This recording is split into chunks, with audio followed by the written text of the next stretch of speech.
Welcome back to Krishna commerce classes. इस class में discuss करेंगे फाइनेंशियल मैनेजमेंट से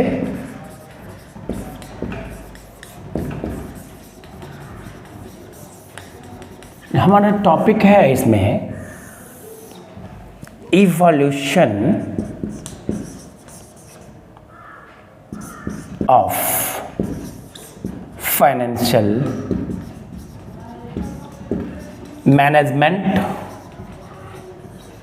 वित्तीय प्रबंध का प्रादुर्भाव। वित्तीय प्रबंध का प्रादुर्भाव कैसे हुआ, कहाँ से हुआ? 1890 ईस्वी तक फाइनेंशियल मैनेजमेंट पूरी तरह से इकोनॉमिक्स का हिस्सा हुआ करता था। 1890 के उपरांत जब first phase of industrial revolution समाप्त हो चुका था, उसके बाद इंडस्ट्रियल ग्रोथ एंड डेवलपमेंट हुआ। इंडस्ट्रियल एक्सपेंशन डेवलपमेंट ग्रोथ के कारण, इंडस्ट्रियल डेवलपमेंट के कारण कॉरपोरेट वर्ल्ड के अंतर्गत बिजनेस में कॉम्प्लेक्सिटीज बढ़ गया। कॉम्प्लेक्सिटीज बढ़ने के कारण फाइनेंशियल मैनेजमेंट की जरूरत एक सेपरेट डिसिप्लिन के रूप में महसूस की गई, क्योंकि फाइनेंशियल मैनेजमेंट का कामकाज बढ़ता चला गया, उसको इकोनॉमिक्स के अंतर्गत रखने में कठिनाई हो रहा था। अर्थात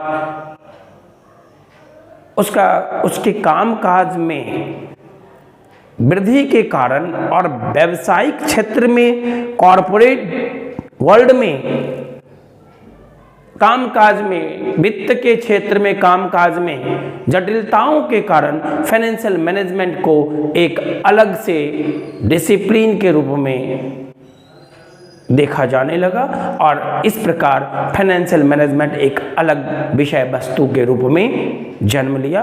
और ये 1890 के उपरांत की बात है। तब तक second phase of industrial revolution भी चल चुकी थी। Second phase of industrial revolution और traditional phase under financial management दोनों ही लगभग एक साथ चला। यानी कि फाइनेंशियल मैनेजमेंट 1890 के बाद एक अलग विषय के रूप में उभर के सामने आया और इस प्रकार फाइनेंशियल मैनेजमेंट को हम 3 फेज में विभक्त किए। पहला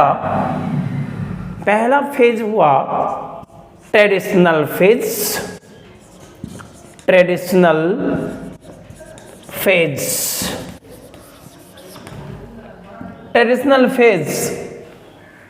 ये 1940 ईस्वी तक चला, यानी कि 20वीं सदी के प्रारंभ से लेके 1940 ईस्वी तक ये चला।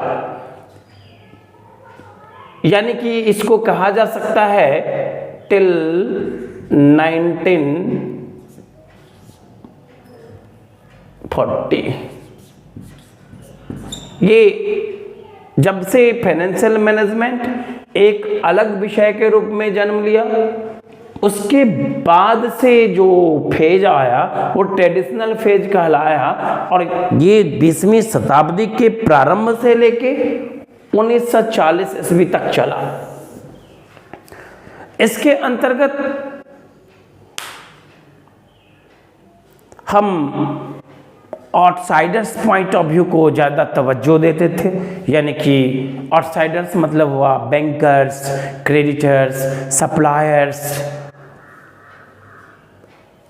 इंस्टीट्यूशनल एस्पेक्ट्स पर हम ज़्यादा ध्यान देते थे, लीगल एस्पेक्ट पर हम ज़्यादा ध्यान देते थे। फाइनेंशियल मैनेजमेंट के अंतर्गत लीगल और इंस्टीट्यूशनल एस्पेक्ट को ज़्यादा से ज़्यादा इम्पोर्टेंस दिया जाता था।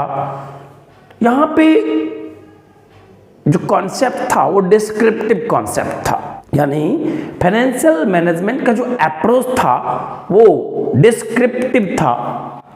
फाइनेंशियल मैनेजमेंट का अप्रोच डिस्क्रिप्टिव और इंस्टीट्यूशनल था। ये ज़्यादा से ज़्यादा लीगल एस्पेक्ट जैसे मर्जर, रिकंस्ट्रक्शन, रीऑर्गेनाइजेशन,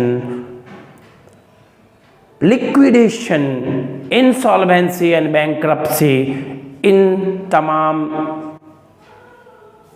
ज़रूरतों पर ध्यान देती थी।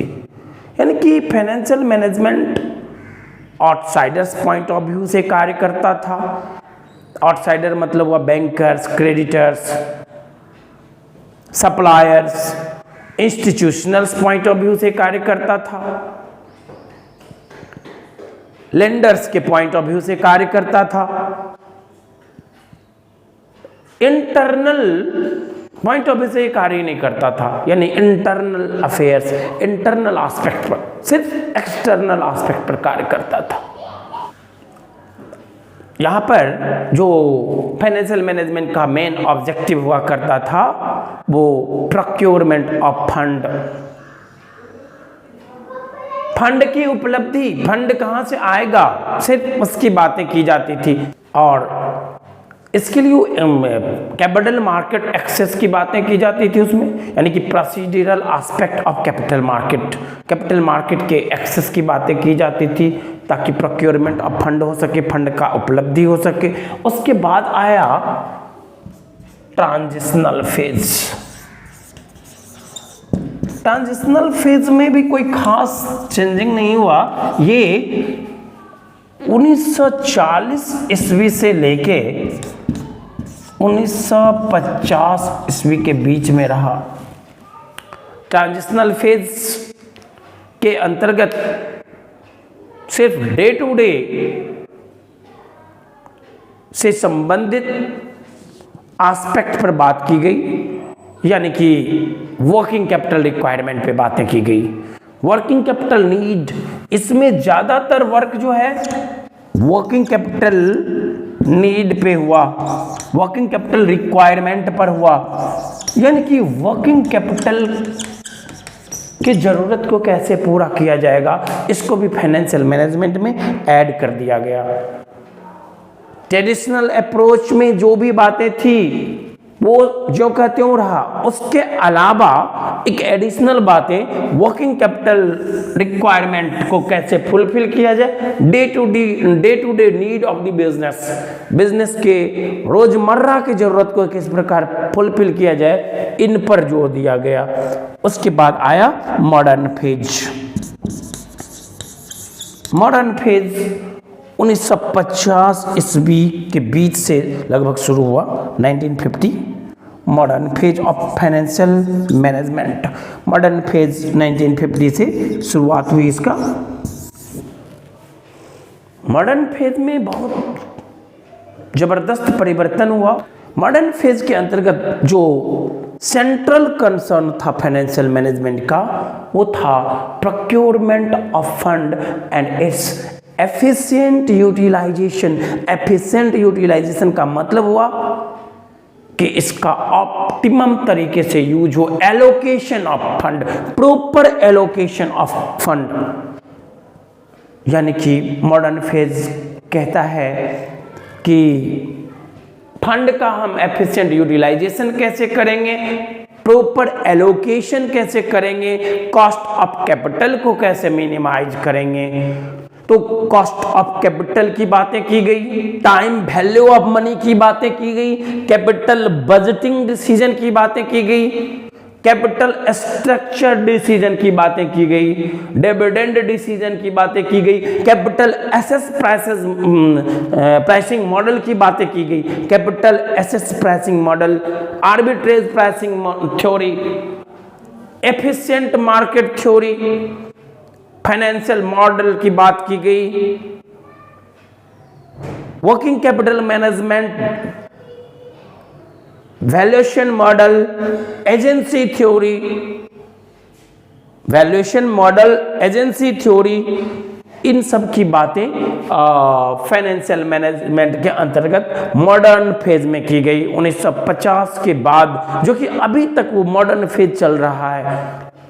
इसके कारण फाइनेंशियल मैनेजमेंट के क्षेत्र में एक क्रांतिकारी परिवर्तन आया, जो कि आज के डेट में कॉरपोरेट वर्ल्ड के लिए मील का पत्थर साबित हुआ। जैसा कि हम जानते हैं कि फाइनेंशियल मैनेजमेंट किसी भी कंपनी के लिए लाइफ ब्लड का काम करता है। Finance is the life blood for any company, किसी भी कंपनी के लिए लाइफ ब्लड है।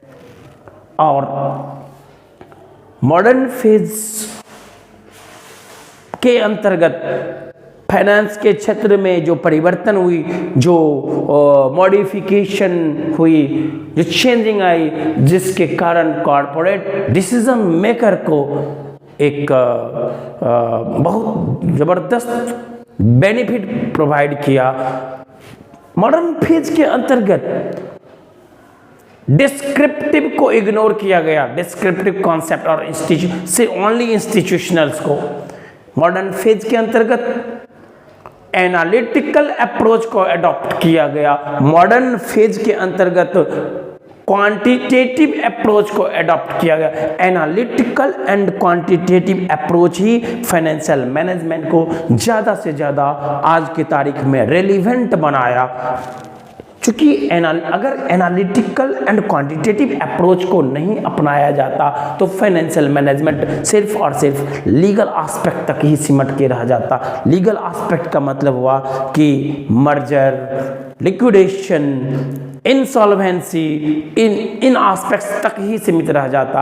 आज के डेट में फाइनेंशियल मैनेजमेंट लीगल के साथ साथ एनालिटिकल अप्रोच को ज़्यादा अडॉप्ट कर रहा है। लीगल एस्पेक्ट तो है ही, लेकिन लीगल एस्पेक्ट पर उतना ज़्यादा ध्यान नहीं दिया जाता जितना कि एनालिटिकल पर ध्यान दिया जाता। तो फाइनेंशियल मैनेजमेंट के अंतर्गत मॉडर्न फेज में डिसीजन मेकर को एनालिटिकल अप्रोच और क्वांटिटेटिव अप्रोच को अपनाने से सहूलियत हुई और क्विक डिसीजन मेकिंग एबिलिटीज में वृद्धि हुई।